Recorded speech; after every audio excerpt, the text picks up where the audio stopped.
నేను ఏమంటున్నానంటే ఆమె మీద కావాలనే ఒక తప్పుడు ప్రచారం చేస్తా ఉన్నారు. ఇప్పుడు ఎవడైతే ఆడున్నాడో రెడ్డి గారు ఎవరైతే ఉన్నారో మొత్తం సూత్రధారుడు అంతా వాడే అంట. నాకు తెలిసినటువంటి సమాచారం వాడే.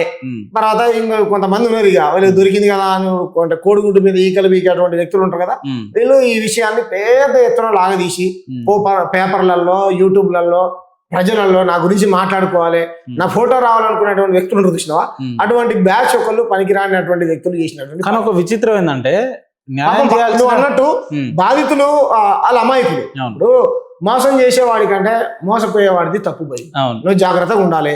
అరే 5 రూపాయలు పెడితే నీకు 100 రూపాయలు లాభం వస్తాయి అనుకుంటే నువ్వు ఆలోచించాలి కదా. కాబట్టి అత్యాశకు పోయిరా మీరు, సరే ఆశకు పోయిరా లేదా అనేటువంటి విషయం పక్కన పెడితే మీరు కూడా 1-2 సార్లు ఆలోచించుకోవాల్సింది కదా. ఇది ఒరిజినల్ కంపెనీ డూప్లికేట్ కంపెనీ, నలుగురితో మాట్లాడి చర్చించి సంబంధిత ఎవరైతే పెద్ద మనుషులు ఉంటారో మీ ఊళ్ళో కానీ ఇంకోళ్ళు కానీ, ఇట్లా నేను ఈ కంపెనీలో ఇన్వెస్ట్ చేస్తున్నా 1,00,000 అడుగుతారు 2 లక్షలు అడుగుతారు, మరి దొంగ కంపెనీ మంచి కంపెనీ అని మీరు కూడా వాస్తవాలు తెలుసుకుని అలా ఇన్వెస్ట్ చేయాల్సింది. చేయకుండా ఉత్తగా ఆశపడిపోతే ఏమైంది, మొత్తం మీద అయిపోయి. ఇంకోటి ఆ బాధితులు కూడా మంగ్లీ సంబంధం ఉందని ఎక్కడ ఒక విజువల్ కూడా చెప్తలేరు అసలు. ఎక్కడ ఏ అంశం కూడా మంగ్లీ టాపిక్ లేదు. కొంతమంది ఏదండి ఈ న్యాయవాదులు అని కొంతమంది చెప్పుకొని రెచ్చగొట్టిర్రు వాళ్ళని, బాధితులని మంగ్లీ గారి మీదకి ఉసిగొలిపి చర్చను మొత్తం మంగ్లీ గారు చుట్టూ తిప్పి, మరి ఆ మంగ్లీ గారు అయితే నన్ను బ్లాక్ మెయిల్ చేసి కూడా డబ్బులు అడిగారు కొంతమంది ఆడతాం ఏమో మరా అని ఆడతాను. అంటే దీంట్లో కొంతమంది బాధితులకు న్యాయం చేస్తాను అనేటువంటి కోణంలో వాళ్ళకి అనగా ఉండి నువ్వు బ్లాక్ మెయిల్ పాల్పడ్డావు అంటే నువ్వు బాధితులకైనా న్యాయం చేస్తావు. నీకు అర్థమైందా? నువ్వు బాధితులకు న్యాయం చేస్తానని చెప్పేసి బాధితులని వెనకాల పెట్టుకుని జనానికి చూపించినావు.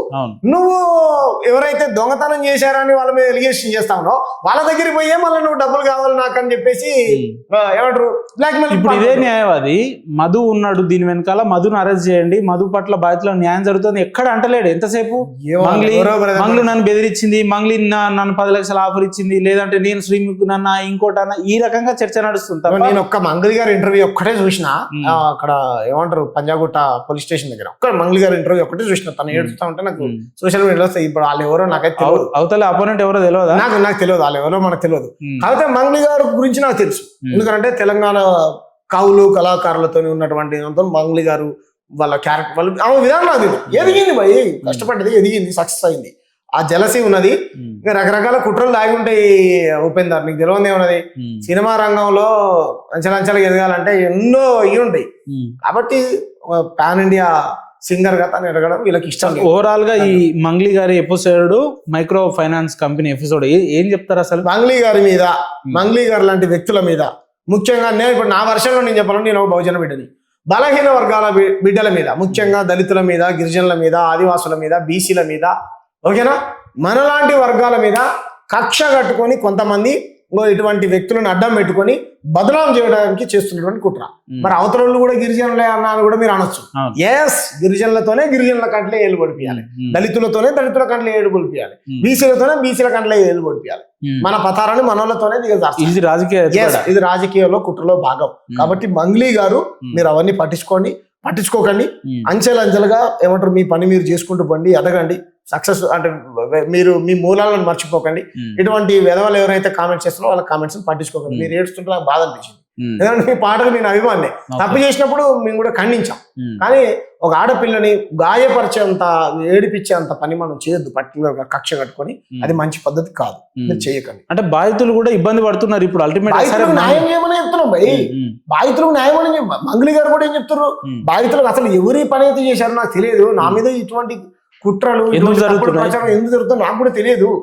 నేను మొత్తం నా స్టేట్మెంట్స్ ఇస్తా, వాడు ఎవడైతే ఉన్నాడో వాడిని పట్టుకోర్రి, నేను వద్దంటలే అని అంటుంది కదా. ఆమెకు తెలవక ఏం చేసింది, ముందు ఎవరైతే ఆమె మీద ఎలిగేషన్ చేశారో వాళ్ళ మీద కేసు పెట్టింది తప్ప ఆడి మీద పెట్టలే కేసు. వాస్తవానికి ఆడి మీద కూడా పెట్టాల్సింది, మరి పెట్టిందో లేదో నాకైతే పెట్టిందా, పెడితే సంతోషం అయిపోయా, ఇంకేమున్నది, ఆడి మీద కేసు పెడతా ఇన్వెస్టిగేషన్. ఇప్పుడు ఇంకోటి, ఇప్పుడు ఈ మధు అనే వ్యక్తి అరెస్ట్ అయ్యే ముందు రోజు మంగ్లీ గారు డీజీపీ ఆఫీస్కి వెళ్ళి కంప్లైంట్ ఇచ్చి ఎంత వీలైతే అంత తొందరగా మధుని మళ్ళీ నా పేరు ఎవరైతే ఇందులో వాడుకున్న వాళ్ళందరినీ అరెస్ట్ చేయమని అఫీషియల్ కంప్లైంట్ ఇచ్చింది. సూపర్. అప్పటి నుంచే పోలీసులు వేట మొదలుపెట్టి 1 డేలోనే అరెస్ట్ చేసేసి ఇంకేంది అయిపోయింది కదా. దీంట్లోనూ ఒక నాకు ప్రామిస్ చేయాలి, ఇప్పుడు అంత గొప్ప స్థాయికి ఎదిగినటువంటి ఒక గిరిజన బిడ్డ యొక్క పేరు ప్రతిష్టల్ని ఇన్ని రోజులు దిగజార్చారు కదా. రేపు పొద్దున కోర్టులో మంగ్లీ గారు తప్పు చేయలే అనేటువంటి క్లీన్ షీట్ వచ్చింది అనుకో, ఆ పారు ప్రతిష్టలు పోయినటువంటి వాటికి ఎవరు బాధ్యత వహించాలి? ఎవరైతే మంగ్లీని టార్గెట్ చేసి ఇష్టం వచ్చినట్టు మాట్లాడారో వాళ్ళు చెప్తారు. ఈ మీడియా మళ్ళీ మంగ్లీ గారికి అనుకూలంగా మాట్లాడాలి కదా, మాట్లాడతారా? అవుతుందా? వీళ్ళతో అయ్యే పని. అదే అంటున్నా నేను, బలహీన వర్గాలను ఈ విధంగా బదనాం చేస్తారు. మీడియా, మనీ మాఫియా మీడియా ఏవి కూడా ఈ దేశంలో మన చేతుల్లో లేవు. మన అంటే మన వర్గాల చేతుల్లో. భూములు లేవు మన చేతులలో, మీడియా లేదు మన చేతులలో, సినిమా హీరోయిన్లు లేరు, హీరోలు లేరు, డైరెక్టర్లు లేరు, ప్రొడ్యూసర్ లేవు, ఎవరు లేరు. కాబట్టి ఈ రకమైనటువంటి బురద. ఇది నా వర్షన్, అవునా కదా?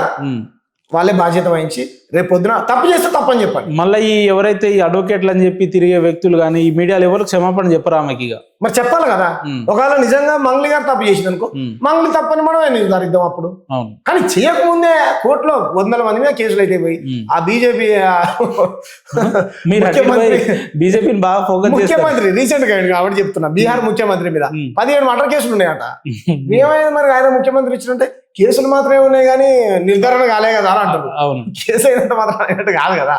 కాబట్టి తప్పు. ఒక మనిషి యొక్క పతారని, పేరు ప్రతిష్టల్ని ఈ రకంగా దిగజార్చడం, ఒక స్టార్డమ్ ఉన్నటువంటి వ్యక్తుల్ని మేము ఫేమస్ అవడం కోసం, ఇంకోటి అవడం కోసం ఇది చేస్తాం అనడం చాలా పెద్ద. నేను ఒక మీడియా జర్నలిస్ట్ మిత్రునికి ఒక ఫోన్ చేసిన, ఎందుకు ఆమె పేరు పదే పదే వాడుకుంటూ తమ్నెల్స్ ఆమె ఫోటో ఎందుకు వేస్తున్నా అంటే, ఆయన నాకేమన్నాడు అంటే, ఆమె ఫోటో ఉంటే వ్యూస్ ఎక్కువ వస్తాయి, మంగ్లీకి ఫేమ్ ఉంది కదా ఉపేంద్ర భాయ్, ఏదో 2 వ్యూస్ వస్తాయని వేసుకుంటున్నాం అంటే. విషయం ఏంటంటే ఎందుకు వేస్తున్నారో కూడా తెలియదు. అట్లున్నారు చాలా మంది. ఇక కొంతమంది తప్పు కదా, ఎందుకు వేస్తున్నాం అనేది తెలియదు, సబ్జెక్ట్ లేదు, నాలెడ్జ్ లేదు, అసలు ఏం మాట్లాడుతున్నదో కూడా తెలియదు. కంటెంట్ కావాలంటే నన్ను అడుగురు, నేను ఇస్తా.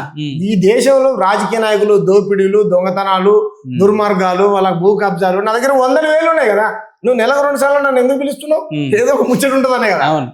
నీకు మీ ఛానల్కు ఉన్నటువంటి సోయి వాళ్ళకు ఉంటే నాలాంటి పిలుచుకుంటారు. కాబట్టి నేను ఏమంటానంటే, ఇట్లా వేరే వాళ్ళని బదనాం చేయకండి. మీకు కంటెంట్ కావాలంటే బొచ్చు టాపిక్స్ ఉన్నాయి, అంతేగాని వాళ్ళకు కూడా ఫ్యామిలీస్ ఉంటాయి. సడన్ గా ఆమె ఏమైనా చేసుకొని ఉంటే వాళ్ళ అమ్మ ఈ రాష్ట్రంలో ఏం సమస్యలు లేనట్టు, ఇబ్బందులు లేనట్టు పొద్దున 6 గంటల నుంచి రాత్రి 12 గంటల వరకు ఇదే కథ అయిపోయింది. పంచాయతీ ఇంకో న్యూస్ ఛానల్లో 6 నెలల కిందనే వచ్చిందంట. మా తమ్ముడు ఇంకో మిత్రుడు జర్నలిస్ట్ శేఖర్ అని ఉంటాడు, ఆ తమ్ముడు చెప్పాడు, అన్న ఈ విషయం నాకు 6 నెలల ముందు అనలైజ్ చేసిండు అని చెప్పిండు. మరి 6 నెలల నుంచే బాధితులు అడిగిపోయారు, ఈ మధ్యన ఎందుకు వెళ్ళలోకి వచ్చిరంటే, ఇగో ఈ బ్లాక్ మెయిలర్ ఎవరైతే ఉన్నారో వీళ్ళు అడ్వకేట్ మంగ్లీ భుజాల మీద, బాధితుల భుజాల మీద తుపాకీ పెట్టి మంగ్లీ గారిని కాల్చి డబ్బులు బ్లాక్ మెయిల్ అన్న చేద్దాం అనుకున్నాడు, లేకపోతే ఇటువంటి ఇదైనా చేద్దాం అనుకున్నాడు. మళ్ళీ దాన్ని చూడు ఎక్కడెక్కడికో తిప్పిర్రు దాన్ని చర్చనంతా, పోలీసులని, లాయర్లని ఎక్కడెక్కడికో పోతుంది. కాబట్టి పోలీసుల పట్ల, లాయర్ల పట్ల, సామాన్యమైనటువంటి ప్రజలకు మంచి గౌరవం ఉంటుంది. మీ పైన ఉన్నటువంటి గౌరవాన్ని మీరు కాపాడుకునేటువంటి ప్రయత్నం చేయండి. మీరు బాధితులకు న్యాయం చేయండి, వాళ్ళకు అండగా నిలబడండి. మంగ్లీ మీద 100% కుట్ర జరుగుతుంది. 100% కుట్ర. నేను అందుకు గతంలో చెప్పినా మళ్ళీ చెప్తున్నా. నేను రాష్ట్రం ఇప్పుడు ఈ కొంతమంది బాధితులు, లాయర్లు ఏమంటారు అంటే, మంగ్లీకి మధుకు సంబంధం లేకపోతే మంగ్లీ వాళ్ళ అంటే ఊర్లో ఉన్న ఇంటికి వీళ్ళు ఎట్లా వెళ్తారు అది అని చెప్తే, కొంతమంది బాధితులు ఏమంటారు అంటే, మాకు పైసలు ఇచ్చిన తర్వాతనే పోయిండు ఆయనే, అసలు మంగ్లీ ఇంటికి పోతున్నాను కూడా మాకు చెప్పలేదు, అనుకోకుండా ఆ విలేజ్ లో పోతుంటే మంగ్లీ కలిసింది అనేటట్టు మళ్ళీ బాధితులే చెప్తున్నారు. మేము మంగ్లీకి ఇంటిమేట్ లేకుండానే పోయినాం, అసలు సర్ప్రైజ్ ఇద్దామని పోయినాం, పోతే ఆడ వాళ్ళ బ్రదర్ ఉండి ఒక ఫోటో దిగి వచ్చినాం తప్ప వాళ్ళకి ఇంటిమేట్ లేదు అని మళ్ళీ బాధితులే చెప్తున్నారు. సరే బ్రదర్, ఇప్పుడు వాడే అనుకుందాం భయ్, వాడే దొంగ అని అనుకుందాం. వాడు దొంగ అయితే వాడిని నిందించాలి. నీకు అర్థమైందా? ఈ మధు అనేటోని నిందించాలి, అంతే కదా. ఇప్పుడు హిట్ మా ఉన్నాడు, హిట్ మాని దేశద్రోహి, సంఘ వ్యతిరేకంగా ప్రచారం చేశారు. కానీ అదే ఛత్తీస్గఢ్ డీజీపీ హిట్మా గారి తల్లి పక్కకు పోయి అన్నం తిని ఆ గిన్నె కడిగి ఫోటోలు దిగి ప్రచారం చేసుకోవడం లేదా?